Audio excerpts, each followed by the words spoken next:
Think back to your biggest setback. Not an obstacle, not a mistake. A setback is defined as a reversal or check in progress. It's when you're on a path, you're moving forward, and you are unexpectedly bumped backwards. Through all my years as a journalist, I have interviewed hundreds of founders, business leaders, senators, celebrities, cultural icons. And in every interview, I saw a common theme. What they learned during their biggest setback led them to their most successful venture. I wanted to know why. Perhaps if I could learn from it, I could understand it, and I could help others work through their next inevitable setback and come out the other side with a sense of resilience, creativity, and hopefully success. So I spent 3 years doing a deep dive into research, interviewing psychologists, executive coaches, a neuroscientist, reading academic papers, every business book I could get my hands on, all to come up with the framework now known as the setback cycle. I did all of this while holding down a full-time job at a marketing agency. Who does that? A lot of people, actually. Turns out you don't make a lot of money writing books, so most of the authors you know and love are finding ways to earn an income elsewhere as well. So at the end of that journey, I handed in my manuscript. I took a deep sigh of relief, and I was laid off from that full-time job 48 hours later. The setback expert finishes her work and is hit with one of the most common career setbacks. Oh, I loved that job. I loved the camaraderie, the stability, the fact that I was able to look toward my family's future. We had just bought a house, we were finally feeling comfortable, and then bam, the reversal in progress. But through my disappointment, I began to see, like many of the people I had interviewed, my setback was a green light. You see, this wasn't my first professional setback. 5 years earlier, I gave birth to my daughter. And when I returned from my very brief 12-week maternity leave, I expected everything to be just as I'd left it, to go right back into the role I had always taken so much pride in, with nothing disrupted at all. Every working parent will tell you that's a very unrealistic expectation. When I returned, I was told, the people who replaced me had done such a good job. Didn't they deserve these opportunities now? Shouldn't they continue doing that work? Not temporarily, but indefinitely. I agreed, they had done a great job, and I had all the respect in the world for them, and I wanted them to have every opportunity to succeed. But where did that leave me? Wasn't I still deserving of opportunities in the workplace? There was no discussion of what else I might work on now that I had some availability.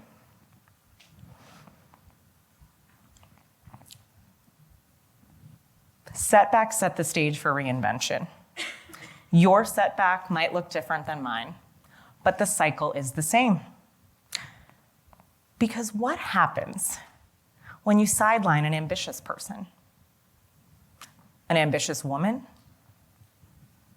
A mother? She turns her energy and ambition elsewhere. It is not a coincidence that my journalism career skyrocketed the same year I had my daughter. More writing led to more visibility, more opportunities to speak on stages, and being invited into more rooms where people started asking me, hey, would you ever consider doing marketing consulting on the side? By the time I was laid off, I had already formed my LLC. I had a whole invoicing system. I had at least one client on retainer, and I was getting ready for the biggest professional milestone of my career, the launch of my book about how leaders successfully work through their biggest setbacks. Setbacks set the stage for reinvention. But why? Why does this happen? Neuroscientist Chantal Pratt told me that people who have gone through more setbacks are better at problem solving, reasoning, logic. They're able to recognize the signs more quickly and they can course correct more easily. When we experience a setback, our brains undergo a dopamine dip. We think of a dopamine dip as a negative thing. But dopamine is a plasticity inducer, which means it contributes to our mental flexibility and our resilience. It's kind of like exercising a muscle. You have to break down the muscle mass before it rebuilds its strength. You're sore, and then you're strong. It makes sense. When things are going well, we're not necessarily considering how we might improve, how we could do things better. But the aftermath of a setback is when we come up with our best ideas. There are 4 phases of the setback cycle. The first phase is establish. Establishing you're in a setback, not as intuitive as one may think. Sure, some setbacks bonk you over the head. You fail a class, you're kicked out of school, a business investor pulls out, a relationship ends, you're fired from a job. Those are clear. But some of us float unconsciously into our own setbacks without even realizing it or because we choose to ignore it.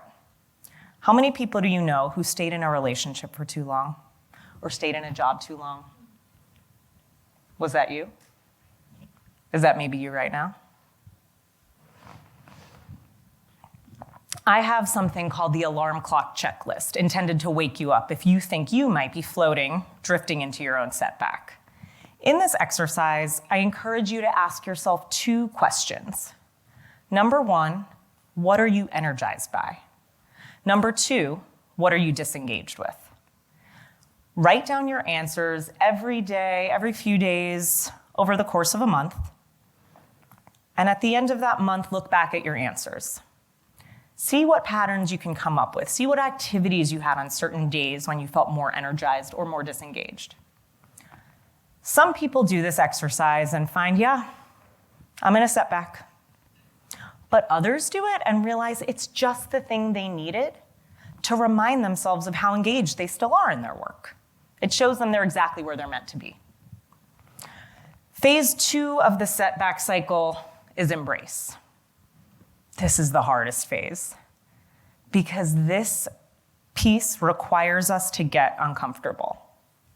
And as a society, we have been conditioned to avoid discomfort. But remember, it's in those dopamine dips where the transformation happens. So we have to reframe our relationship with discomfort. I have a self-consciousness around intelligence. My intelligence has been questioned at times throughout my life. Let me assure you, though, I'm very smart. I can say that confidently now. Critics have responded favorably to work I've put out into the world. I've won several industry awards. My book stayed on the USA Today bestseller list for several weeks in a row. But none of those accolades matter when I feel my intelligence or my credibility comes into question. This happens because I'm a woman and I'm bubbly and I smile a lot and I chat a lot and I'm talkative. And some people equate those characteristics with a lack of intelligence. Anyone else feel that? So when I was sidelined in my leadership role after maternity leave, that moment brought up all that self-consciousness that I always carry. I felt I had to prove my value again, that I needed to show everyone that I was still worthy of existing in the workforce,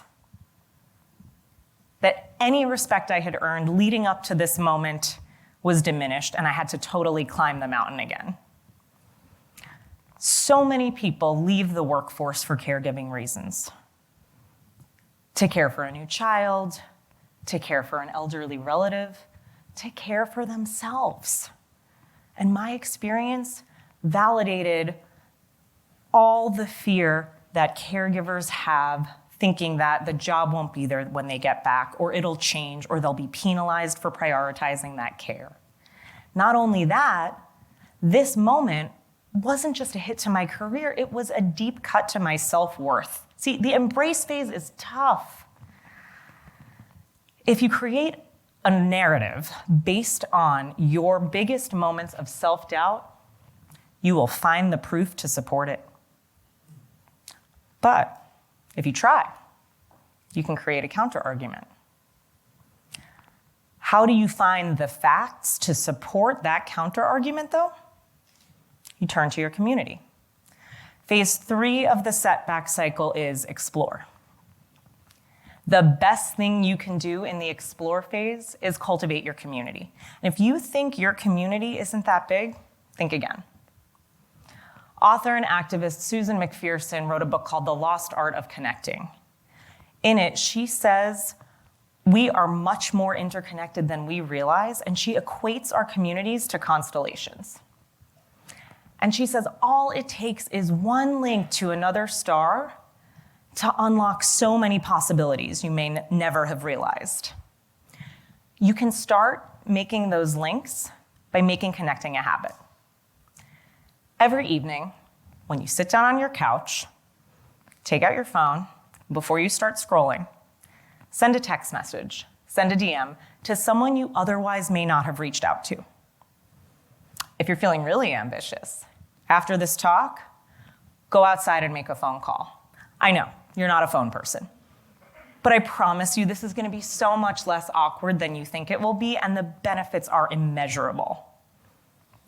How do you think I spent those first few weeks after getting laid off? I'm not a phone person either, but I was on the phone with everyone I knew. Friends, old clients, former colleagues, every boss I ever had saying, hey, I'm a little more available than I thought I'd be to do some marketing consulting.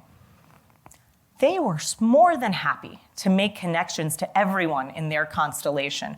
One person even congratulated me for being laid off. Sometimes it is your community who sees how amazing you are before even you do, who see and know that your next chapter will be glorious. If you look over here, you will find the proof to support your self-doubt narrative. There will always be people who see you as the talkative, bubbly, smiley person and make assumptions about your intelligence because of that. But if you look over here, you see an entire universe, galaxies upon galaxies of people who have all the confidence in your capabilities. They see how bright you shine. My community and the connections they made for me in the aftermath of my layoff is how I won my first few big contracts. It's how I was able to take that little side hustle and turn it into a thriving business, one that enabled me to start contributing to my family's expenses once again. Better yet, I was starting to reframe the narrative that I had any sort of lack of credibility or intelligence. There will always be people who make you feel like you need to prove your value. But if you listen to your community, if you listen to the good things people say about you, you will gain the confidence you need to move to the final phase of the setback cycle. Phase 4, emerge. Emerging from your setback is exhilarating. You have the tools. Now you need to decide what to build. But going from knowing to doing can be surprisingly complicated. Sometimes after all the introspection and the dopamine dips and the strategizing and the exploration and the phone calls, you're a little exhausted. Sometimes you just need to rest. So take the rest. Give yourself the space you need before you propel yourself forward. Recognize any barriers you might still be facing and give yourself the grace to step around them. And when you're ready, move forward. Shed your cocoon, Spread your beautiful new wings. Your metamorphosis is complete. I am rebelliously optimistic that after today, you will see setbacks so much more clearly, and you will emerge from them with a sense of all you can achieve. Remember that setback I asked you to think of at the beginning of this talk? Visualize it again. Now ask yourself, how did that setback set the stage for your reinvention? Thank you.